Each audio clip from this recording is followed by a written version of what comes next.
I am going to show you how to create a preset in Lightroom 4 today. It's actually very simple to do. It's much more simple than creating actions in Photoshop. And we're going to be using these two images of my little boy Monroe for our sample, and I'm going to be making a black and white preset.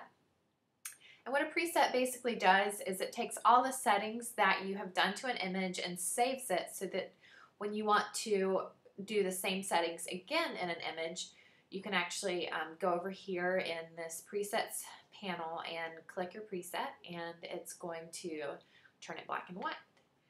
So what I'm going to do is make this image black and white. You can very easily come over here to saturation and just desaturate the image. However, it's not as dynamic as if I use the black and white mixer here in this panel.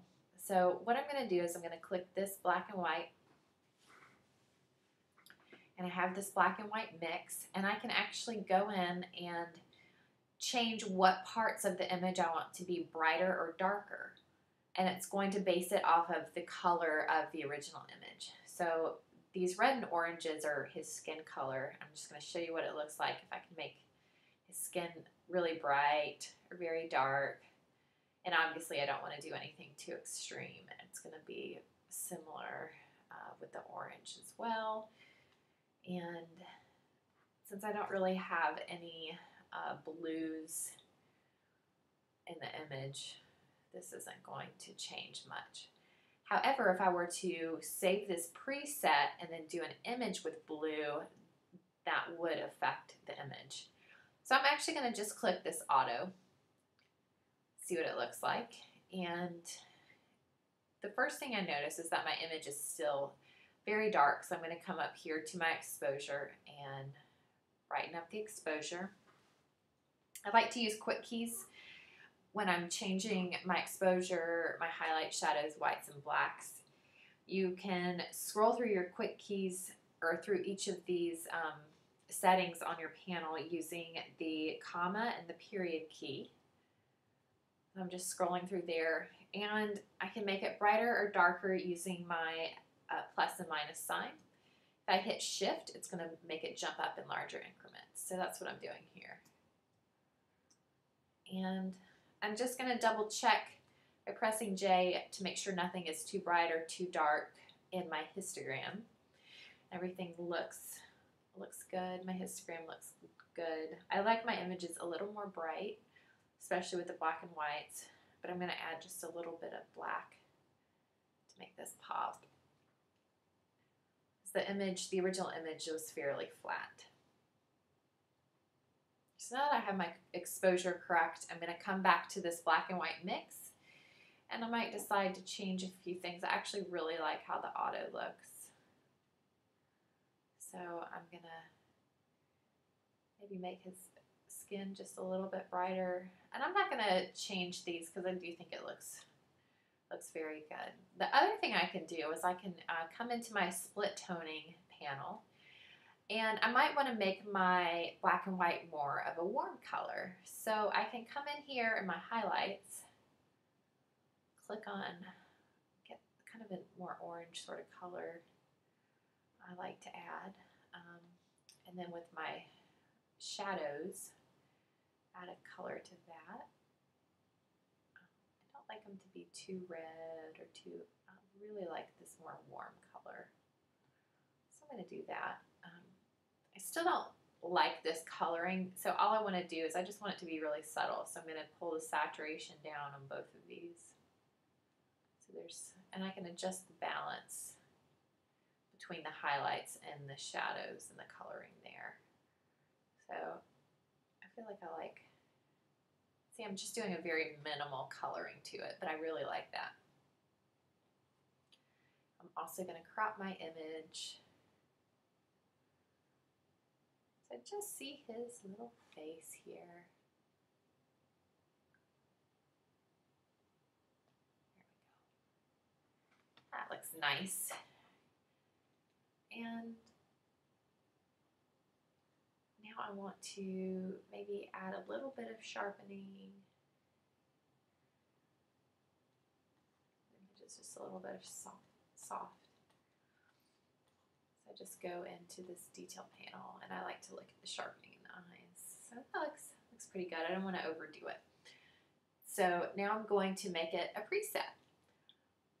I'm going to come over here, do new preset.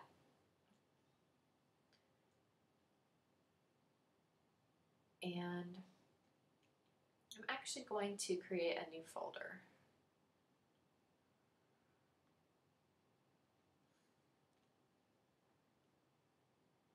Let me show you this real quick.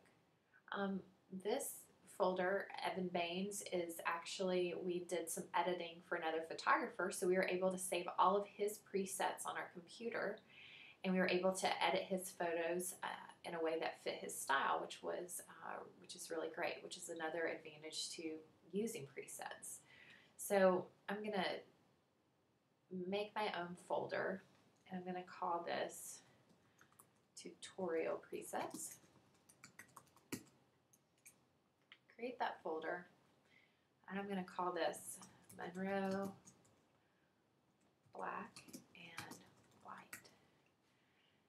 Now I can check all of these settings, and I'm going to show you what happens when I do check all of these, because we can actually run into some problems if you do this with all of your presets. So I'm going to check all of those, create my preset, just click create, very, very simple. And now I have, I can apply this preset to the others. So I'm going to go to this image, and I can click Monroe Black and White, and it's adding that preset to this image.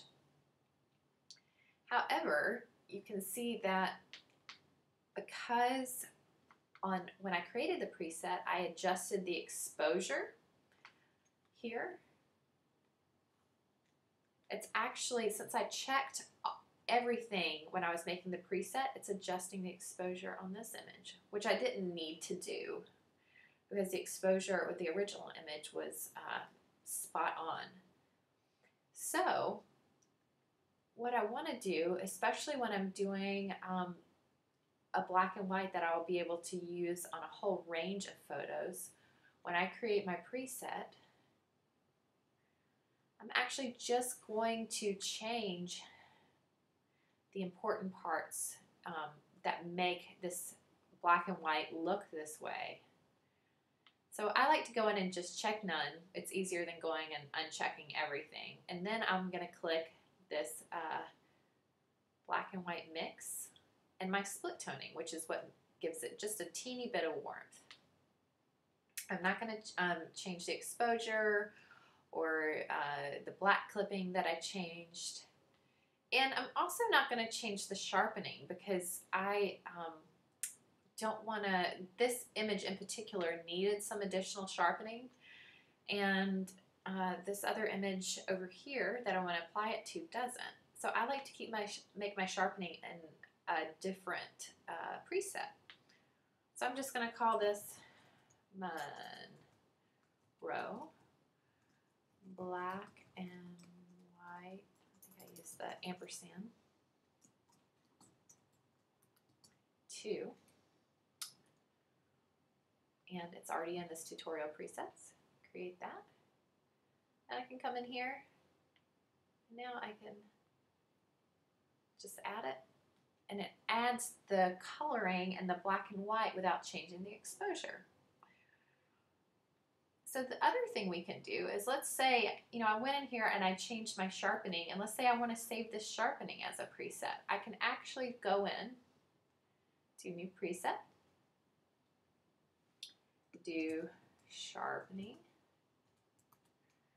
I'm going to check none, and now I can save just the sharpening that I did on that photo.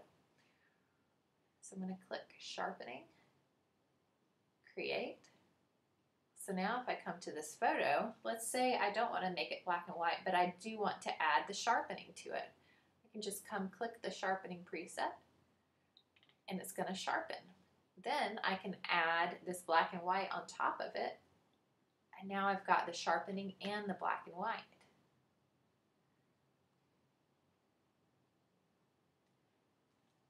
And let's say I want to add a vignette. So I'm going to come over here into my post-crop vignette. I can do all sorts of things with this vignette. Make it very extreme. I don't like anything too extreme, so I'm just going to make it a little bit darker on the edges, just a teeny bit. I'm really going to feather it. See, if I go too far this way, it's going to make it just a circle. I really like it feathered.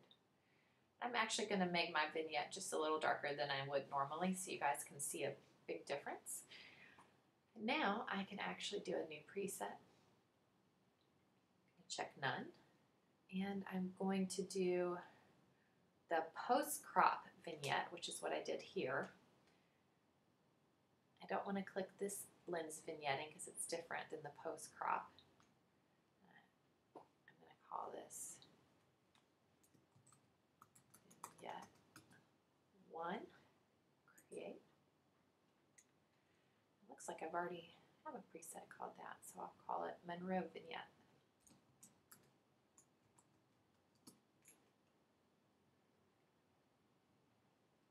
Now, what I can do is that vignette, I can go in. I'm going to reset this photo again. Let's say I just want to add the vignette. I just click Vignette 1. I can add that. I can then turn it black and white, and then I can add the sharpening. So you can basically create presets for each little thing that you do, and you can add them one on top of the other. All right, so we have created a black and white preset, a vignette preset, a sharpening preset, and you can see how easy it is. And I can now add this preset to any image that I want. I've got them saved here. I don't have to do all the work again, and it's very simple.